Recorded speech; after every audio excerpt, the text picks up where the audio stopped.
NCERT எக்ஸாம்பிளர்லேருந்து motion in straight line டாப்பிக்கில் multiple choice question பார்க்கலாம் பாருங்கப்பா. First question, among the four graphs shown in the figure there is only one graph for which average velocity over the time interval 0 to t can vanish for a suitable Susan time period t. which one is it correct அப்படின்னு கேட்டிருக்காங்கப்பா. ஓகேங்களா? So இப்போ நம்ம என்ன பண்ணோம், average velocity வந்து which vanishes சொல்லியிருக்காங்க. அதாவது average velocity வந்து vanishes.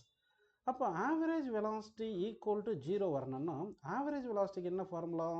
Displacement by time taken. அப்போ டிஸ்பிளேஸ்மெண்ட் வந்து 0 வரணும், ஏன்னா டைம் 0 வரல, டைம் வந்து 0 டு டீன்னு சொல்லிட்டாங்க இல்லையா. அப்போ டிஸ்பிளேஸ்மெண்ட் வந்து 0 வரணும்ப்பா. ஓகேங்களா?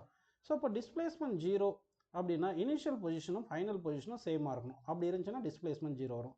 அப்போ இந்த 4 கிராஃபில் பாருங்கள், 0 டைமில் வந்து பொசிஷன் இங்கே செகண்ட் கிராஃபில் காட்டுறேன் பாருங்கள்.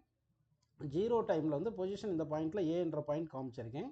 இந்த ஏன்ற பாயிண்ட்லேருந்து பேரலல் டு டைமுக்கு வந்து ஒரு லைன் வரைஞ்சிங்கன்னா அந்த கிராஃப் வந்து பாயிண்ட் பியில் மீட் ஆகுது. இதுதான் டைம் டீன்னு வச்சுக்கலாம் இங்கே டைம் ஆக்சிஸில்.